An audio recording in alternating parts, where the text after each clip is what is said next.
நண்பர்களே, சென்னையில பார்த்தீங்க அப்படின்னா, கோபிநாத் அப்படிங்கிற ஒரு புதுசா பைக் ஒண்ணு வாங்கியிருக்காரு.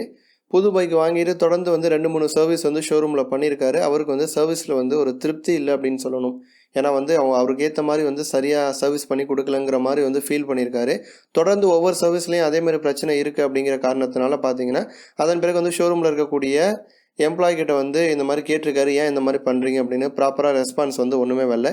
அதனைத் தொடர்ந்து பார்த்தீங்க அப்படின்னா, ஷோரூம் முன்பாகவே பைக்குக்கு தீ வச்சு பெரிய ஒரு போராட்டமே நடந்துச்சு. அதெல்லாம் நம்ம பார்த்துருப்போம். சரி, இப்போ இந்த பதிவில் இப்போ நம்ம ஷோரூமில் போய்ட்டு சர்வீஸ் பண்ணுறோம். நமக்கு சர்வீஸ் திருப்தியாக இல்லை, அவங்க கரெக்டாக பண்ணாங்களா என்ன அப்படிங்கிற சந்தேகம் இருக்குது அப்படின்னா, அந்த சந்தேகத்தை நம்ம என்ன மாதிரி தீர்த்து வச்சுக்கலாம்.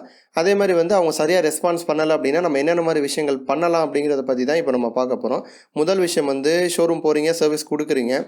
சர்வீஸில் பில்லு கொடுப்பாங்க. அந்த பில்லில் என்னென்ன மாற்றிருக்காங்க அப்படிங்கிறத பாருங்கள். இதெல்லாம் மாற்றிருக்கீங்களான்னு கேளுங்க. நீங்களே செக் பண்ணி பாருங்கள். அதெல்லாம் பார்த்துட்டு உங்களுக்கு திருப்தியாக இல்லை அப்படிங்கிற பட்சத்தில் சர்வீஸில் சர்வீஸ் மேனேஜர் அப்படின்னு சொல்லிட்டு ஒருத்தர் இருப்பார்.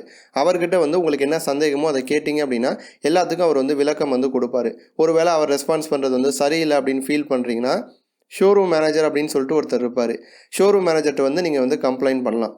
இந்த மாதிரி சர்வீஸ் நான் பண்ணேன், எனக்கு சர்வீஸில் திருப்தி இல்லை, சர்வீஸ் மேனேஜரும் ஒழுங்காக ரெஸ்பான்ஸ் பண்ணலை அப்படின்னு சொல்லிட்டு ஷோரூம் மேனேஜர்கிட்ட நீங்கள் கம்ப்ளைண்ட் பண்ணலாம்.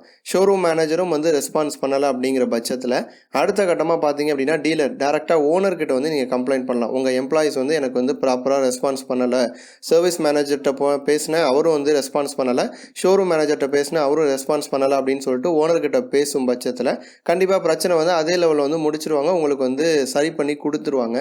ஒரு சில இடங்களில் பார்த்தீங்க அப்படின்னா மெயின் டீலர்னு ஒருத்தங்க இருப்பாங்க, சப் டீலர்னு ஒருத்தங்க இருப்பாங்க. உதாரணத்துக்கு இப்போ தஞ்சாவூர் இருக்குது அப்படின்னா மெயின் சிட்டியில் டீலர் இருப்பாங்க. அதே டீலர் பார்த்தீங்கன்னா வேற ஒரு இடத்துல சப் டீலராகவும் இருப்பாங்க.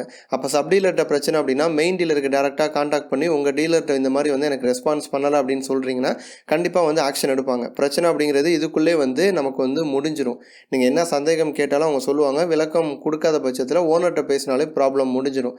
நீங்கள் எல்லாத்துட்டையும் பேசிட்டீங்க, யாருமே உங்களுக்கு ப்ராப்பராக ரெஸ்பான்ஸ் பண்ணலை அப்படிங்கிற பட்சத்தில் நீங்கள் என்ன பண்ணலாம் அப்படின்னா டேரெக்டாக மெயில் அனுப்பலாம்.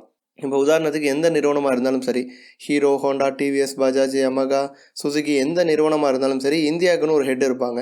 அவங்களுடைய மெயில் அட்ரஸ் இன்டர்நெட்டில் இருக்கும். அதை நீங்கள் இப்போ hero India, Honda India, TVS India, Bajaj India இந்த மாதிரி பார்த்தீங்கன்னா வெப்சைட்டில் கொடுத்துருப்பாங்க. அந்த வெப்சைட்டுக்கு நீங்கள் மெயில் அனுப்பலாம். இந்த மாதிரி இந்த ஸ்டேட்டு, இந்த டிஸ்ட்ரிக்கு, இந்த இடத்துல இருக்கக்கூடிய இந்த டீலர் எனக்கு ப்ராப்பராக ரெஸ்பான்ஸ் பண்ணலைன்னு சொல்லிட்டு நீங்கள் மெயில் அனுப்பலாம். அனுப்புகிற மெயிலில் நீங்கள் வீடியோ ஆதாரங்கள் இந்த மாதிரி ஆதாரங்கள் ப்ரூஃப் ஏதாச்சும் அட்டாச் பண்ணி நீங்கள் அனுப்புனீங்க அப்படின்னா கண்டிப்பாக உடனே ஆக்ஷன் எடுப்பாங்க. இப்போ ஷோரூமில் போய்ட்டு பேசுகிறீங்க, அவங்க உங்ககிட்ட அநாகரிகமாக நடந்துக்கிறாங்க, ஒழுங்காக ரெஸ்பான்ஸ் பண்ணலை அப்படின்னா அதை வீடியோ எடுத்து நீங்கள் அனுப்பும் பட்சத்தில் உடனே ரெஸ்பான்ஸ் பண்ணுவாங்க. இல்லை வீடியோ ஆதாரங்கள் எதுவுமே கிடையாது, நீங்கள் ஒரு எழுத்துப்பூர்வமாக ஜஸ்ட்டு மெயில் கம்ப்ளைண்ட் மட்டும் ஃபைல் பண்ணுறீங்க அப்படின்னா தொடர்ந்து அப்சர்வ் பண்ணுவாங்க. அதே மாதிரி ஒரே டீலர் மேலே இந்த மாதிரி நிறையா கம்ப்ளைண்ட் வரும் அப்படிங்கிற வந்துச்சு அப்படின்னா கண்டிப்பாக அவங்களோட டீலர்ஷிப் கேன்சல் பண்ணுவாங்க. வீடியோ ஆதாரங்கள் இந்த மாதிரிலாம் நீங்கள் அனுப்பும்போது கண்டிப்பாக உடனே டீலர்ஷிப் கேன்சல் பண்ணுவதற்கான வாய்ப்புகள் இருக்குது. பட் இந்த மாதிரி சம்பவங்கள் ரொம்ப ரேர் தான். ஏன்னா மெயில் வரைக்கும் யாருமே போக மாட்டாங்க. பட் ப்ரொசீஜர் இதுதான். உங்களுக்கு ஒழுங்காக ரெஸ்பான்ஸ் பண்ணலாம் அப்படின்னா நீங்கள் ஆதாரத்தோடு நிரூபிச்சிங்க அப்படின்னா அவங்களோட டீலர்ஷிப்பை நீங்கள் கேன்சல் பண்ணுற அளவுக்கு போக முடியும். ஸோ அதனால் முடிஞ்ச வரைக்கும் சர்வீஸ் மேனேஜர், ஷோரூம் மேனேஜர்கிட்டே பிரச்சனையை முடிச்சுக்கிற மாதிரி பேசுங்க. முடியாத பட்சத்தில் இந்த மாதிரி ப்ரொசீஜர் ஃபாலோ பண்ணுங்கள். இந்த வீடியோ பற்றின உங்களது எண்ணங்களை கமெண்ட் பண்ணுங்கள். இந்த வீடியோ உங்களுக்கு பிடிச்சிருந்துச்சு அப்படின்னா மற்றவங்களுக்கும் ஷேர் பண்ணுங்கள். நன்றி.